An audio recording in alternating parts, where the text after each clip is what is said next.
to the Biz Gone Social podcast. We help entrepreneurs navigate how to get known, get customers, and get the edge over their competition. Here is your host, Lorraine Duncan.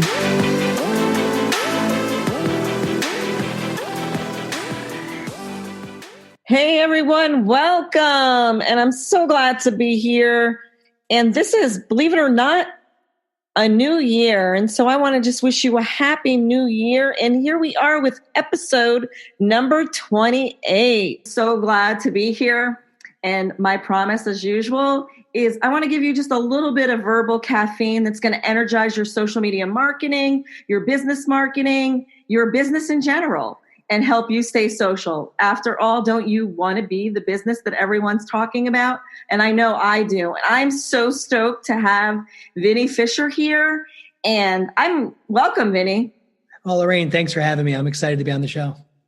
And why don't you just tell the audience a little bit about yourself and what you do? Yeah, so I'm a leader, right? I know people use that word in a certain sense, but I have a large team. I'm the CEO of a company called Fully Accountable, and we provide fractionalized CFO and controller work on an outsourced basis to e-commerce and digital companies. And so we're big digital people, right? So we were excited about a social media show and all that good stuff.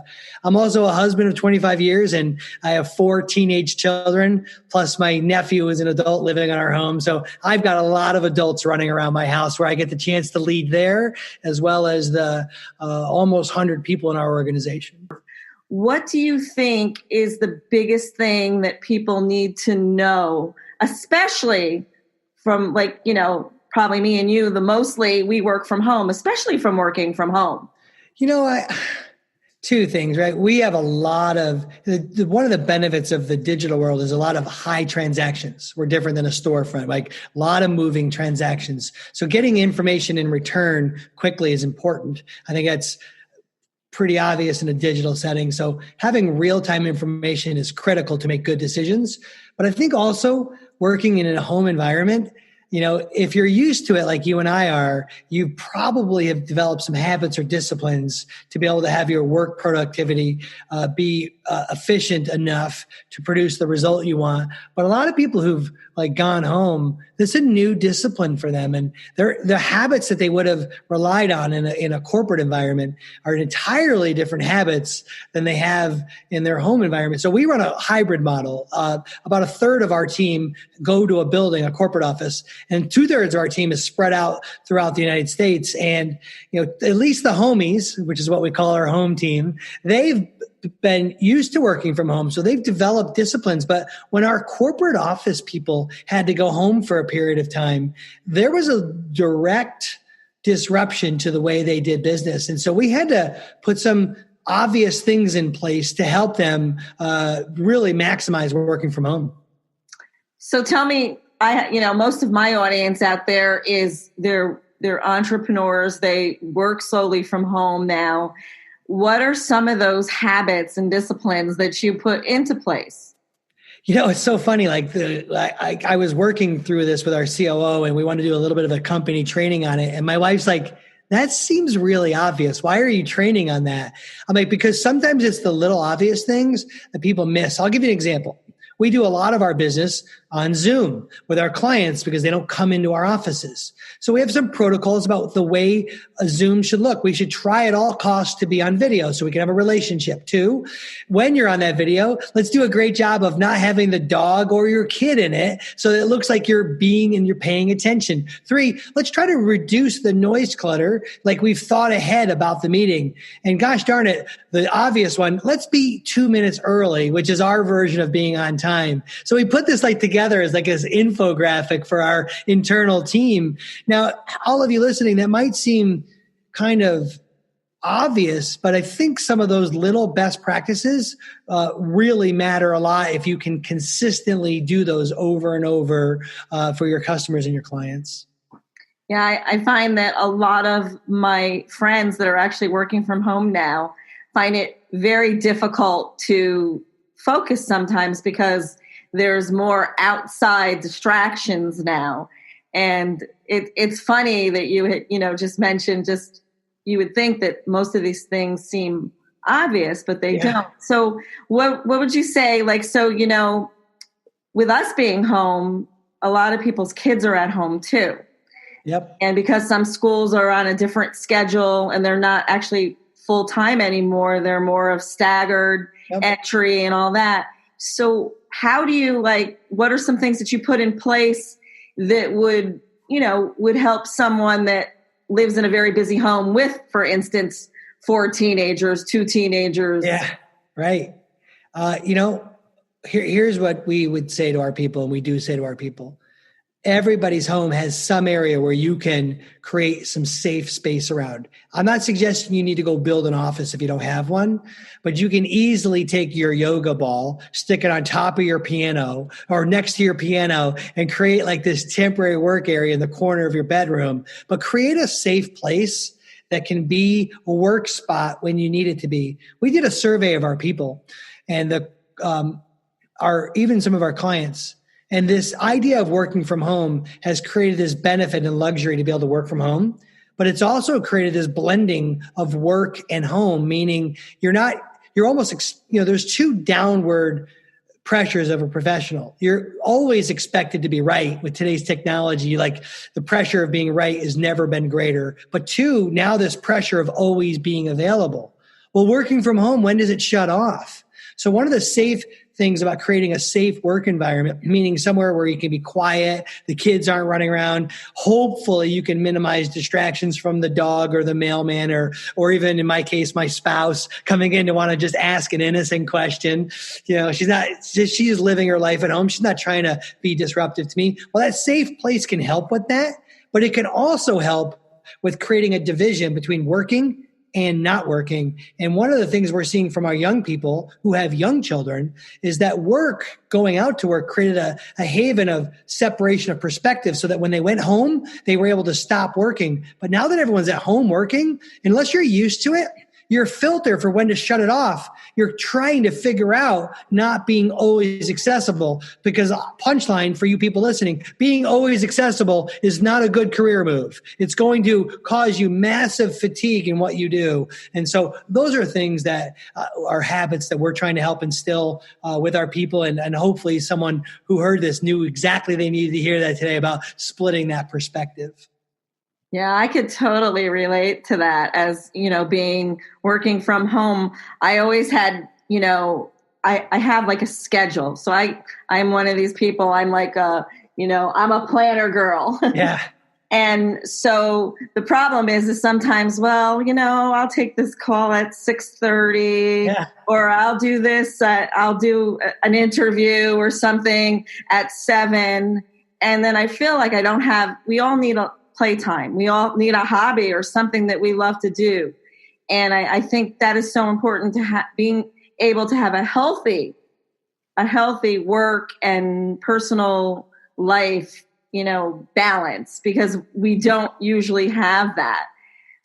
And some people really have a hard time turning one or the other back on. So being able to do a little bit of both all throughout the day takes an extreme amount of discipline to turn it back on. And, I've been doing this for years, and even I have to work very purposefully at turning it back on or knowing the 2 or 3 things for sure I have to get done today, because who doesn't want the fun stuff over the not fun stuff? Like it's the nature of how we are. And so if you're going to ping pong back and forth, I would very much have some structure around that.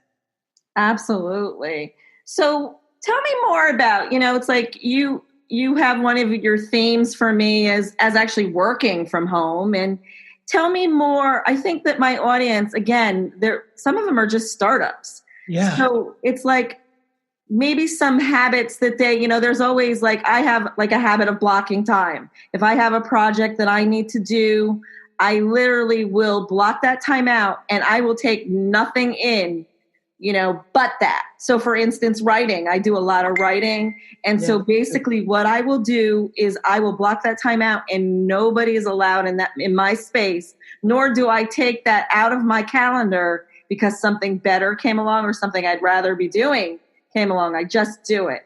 So tell me just some more. I'm going to let you talk a little bit. And because I just find this subject fascinating. I find you and your company fascinating. So I want to hear all about it. Yeah. I think everybody has to evaluate the personality they bring to this question. So you raised your hand and self-identified to be a little organized. You have structure in the way you do things. From a business perspective, would look almost like a hippie. I am not organized. I think people would accuse me of being kind of aloof and creative and a little free-spirited. So my calendar dictates my life. In other words, if it gets on there, it controls me more than I control it. So you'll see me get up in the morning and set my alarms for the things I have, because otherwise I'll forget them. And so I would love to have heard advice from Uncle Vinnie about this subject if I was in my startup mode. And I really believe in blocking time. One, because it helps me manage my time. I am not a great manager of time. I'm not organized. I'm not taking courses to try to suddenly be organized. I'm putting things around protective mechanisms to help me protect time. So I'm a leader of an organization where a lot of people chomping at my heels, clients, internal people, prospects, sales, outside network. And so if I don't block my time, one of the areas that would have loved done better job blocking my time would have been my personal time. So in the morning, I block 3 hours before anything else gets on my calendar. So if something has to get on my calendar earlier than 11 a.m., I have to think the night before about going to bed a little bit earlier. Like I try to guard 8 hours of sleep. I never did that before, but I'm more productive with 8 hours of sleep than I've ever been at any other time. And then if I know I'm going to have a 10 a.m. meeting, instead of getting up at 8 o'clock or 7, then I have to adjust my time for those 3 hours. And those 3 hours are things like prayer and meditation and going for a walk and writing and exercise. But those 3 hours allow me to be so massively productive because I've compressed my time. There are studies done, so many of them, that people with compressed schedules are more productive. If you have a very open calendar, you are very susceptible to being unproductive. And so we would promote having a very tight calendar. I do that with my kids. I do that with my executives on my team. And that all kind of comes from me learning that having a open or loose calendar leads to me being binging Netflix. Yeah, and you're kind of like, it's almost the same as chasing after every single shiny object too. Yeah. Because you're letting the outside come in and dictate your calendar. You got to be very careful of that. It also sounds, I don't know if you've ever heard of this person, but Hal Elrod, who has this whole thing, the Miracle Morning, and it sounds like you kind of follow some of the principles of his, Miracle Mornings, I'm assuming. Yeah, I think Hal's stuff, I think his story about his injury is an amazing story. Anyone who hasn't read that should. One of the reasons I protect my mornings is that it's the lifestyle of our family. So given around after school or dinner, our whole home is filled with a lot of family. And so the only time that I can really guard consistently is in the morning. So in our lifestyle, that was the best place to guard. Other people might say their nighttime is the best to guard. I have my most energy. I'm a morning person, not a night person. And so giving my best in that devoted time. And we kind of run our company that way. We do our meetings at the end of the day. We try to guard mornings for personal production. And it's all designed around kind of knowing that kind of about me and us and our teams and the way we run. And so I protect the morning. One, I think Hal's stuff is great, but mostly because it's a design around the lifestyle that I lead. That's awesome. And I'm not a morning person, but I get up early and I do I journal a lot. So, cause I do, and I find that to be, and I do a lot of meditating and, just studying God's word and stuff like that. But the thing is I find that once that was me time. And then I feel like I can start my day with that even brings energy, and including a great exercise routine that I have.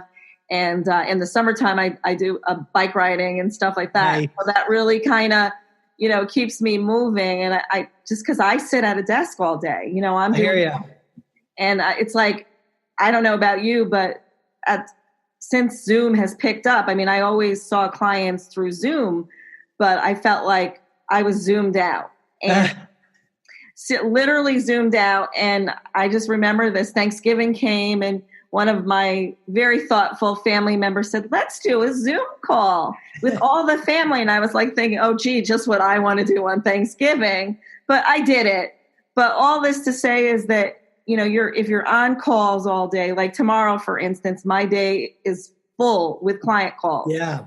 So the bottom line is that you need to have that time where you don't do any business and playtime at night. I mean, I don't know about you, but I like to try to guard my weekends and I try to take long vacations if I can. Nice. And I think for sanity, especially if you own your own business, because there's a lot of pressures and stresses around that. I'll tell you, Lorraine, I think everyone has a different cadence to some of that. I will tell you this though, the only way I wouldn't agree with you more is if I said it first and then you agreed. Like I agree with everything you just said. For us at night, we protect family dinner. Around our table, you know, Deb and I didn't have a lot of that growing up. So we decided in our family we wanted that. The closure and the pandemic has allowed us to triple down on that, which is awesome. But I can also look at parts of my career where I can see myself in videos and photos where dad's there, but he's not present. He's there, but he's taking phone calls during dinner. And he's, you know, there's all kinds of studies done about what's the most valuable. And most people will say their time until you inspect how they use their time.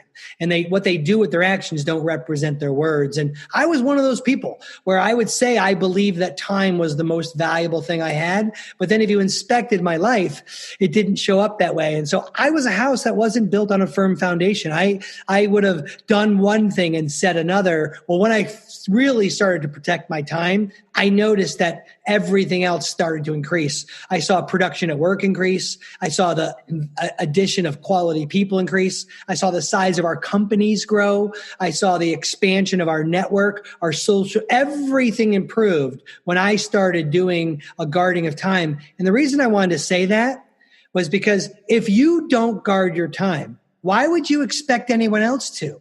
You're telling them if you don't guard it, why should they? And you shouldn't be mad at them about that. But I used to be frustrated that other people wouldn't guard my time, even if I didn't. Yeah, absolutely. I think it's funny that earlier in the call you talked about, you know, being 2 minutes early to a meeting or, you know, 5 minutes early is really a good thing. My son, who is now in his mid-20s, he used to belong to a band and a band camp, and there was band camp and everything. And the band leader would say, to be 15 minutes early is to be early. To be 5 minutes early is to be on time, and to be on time is late. Yeah. So it's funny when you're thinking about this all this time. It really is important to come a little bit early to a meeting. It really is important to guard your time. It really is important to guard your mornings. They say I don't know the statistics. I didn't look at them. They say that the most successful people in life have some kind of morning routine. I believe that. I've actually experienced it personally, and I have a lot of my fellow friends who, on certain categories of influence and success, look successful to most people's standards. And the one common trait that each of us have is a routine around our own personal time. Right. And so lastly, I just like to say, what would be one thing if you were going to tell, like, remember now, you're basically, my audience is all, you know, business owners, entrepreneurs. Yeah. What is one thing that you would tell them that would just make 2021 just a great year for them? You know, if the trial and all the things we're facing, which cause you to take an introspection look at your business, here's the truth of it. If the governor of Ohio got on television and said, the virus is inside of a computer, don't log in, my whole world would be disrupted. If you went back to December of 19 and said, would you pick local or digital as you're hedging against some world catastrophe? Everybody picks don't do digital because they're going to have some type of cyber attack. We would have never imagined that local would have taken the assault that it took. And so there was a line in the sand drawn. I'm on one side of it because I didn't do anything right. I'm just on that side of it. And I'm quite thankful for being on that side. I feel blessed and protected during these times. But if you're on the other side of it, like, you have an opportunity to do something different. I think everybody should be taking an inventory of their business. Too many people are spread too thin. They have not a clear audience of who they truly impact. I'm a problem solution marketer. Everything that I've created is a solution to a problem. And usually it starts with a problem that I've had. And I've just found more people with the same problem. The problem now that I'm seeing with businesses who need to take a look at themselves and seriously have to consider a pivot, they don't have a clear audience and they don't have a clear solution to a real problem. And they have a value issue. If they go and work, if you listen and hear me on this and you go dial in on your value proposition, you will find things like profit margin and people will come right behind that. Yeah, that's so true. That, to be honest with you, I feel that's the best advice that you can give people. I think that too many people also are out there trying to serve way too many people. And they're not niching down into who they really can serve the best. That's the secret weapon of Fully Accountable. I'll be honest with you. Like, we stood for a niche. I introduced it in introducing myself, that we only work with e-commerce and digital companies. And people are like, well, gosh, why are you niching down? We're the largest in our space that does what we do. And we only serve hundreds of clients. If we tripled in size, we'd be this massive entity, even more than we are, and we still would have less than 1,000 clients. And so this idea that you want to be available to everybody, there's 28.5 million small businesses. When you add in like the reality of businesses that have between 2 and 10 employees, you have 90% of the companies in America that fit within that category of 5.5 million businesses. Good night. If you serve a sliver of a sliver of a sliver of that, you're a huge company. So I think people have really been sold a bill of goods that's not accurate on this idea of identity, niche, and audience. And I would say the best businesses struggle every day to really narrow in their audience. They don't try to expand it. I think once you've dialed in a category, you are a much bigger company and you have brand differences that allow you to expand. But for vast majority of businesses, audience tightening is so critical to real success.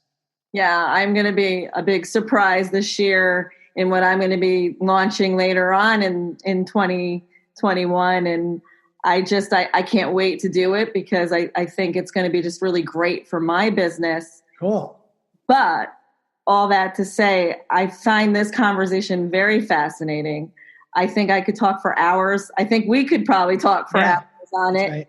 And I really appreciate you coming on. And I always, I want to support the business owners. I want to support the companies on this podcast and bring different people in. So is there anything that you'd like to tell my audience about that you're offering or that you want to just give them or whatever that would be? Yeah, that'd be great. So, we don't really have an offer per se, but we really do shows like this awesome show. First, thanks for having us on, and we're excited about that, and hopefully we've helped, but we want to help some more. And so what we've done is we've created a gift page at fullyaccountable.com/bizgonSocial, and you can find that in the show notes. But what you're going to get there are access free. We'll mail them to you. Our best-selling books, The CEO's Mindset and False Profits, along with other materials to help you truly grow your business from the back office operation side. And we really want to help you. If you are in that entrepreneur mode, you're going to love those books, not because we're a best-selling author and we have all these things, but it's going to give you the roadmap to really, truly dial in on these subjects we've talked about today. That's awesome. And thank you so much. I think my audience is definitely going to appreciate all that.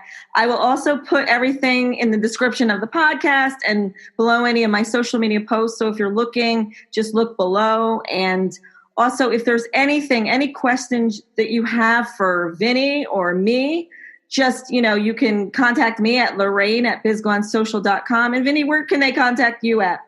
We created an email, wecare@fullyaccountable.com, and any question you have, whether you think it's relevant or not, go ahead and ask it. We want to help during this time. I think more people need to show up and help. And so we want to point you in the right direction, even if we're not the right direction. So the best way to get us is wecare@fullyaccountable.com.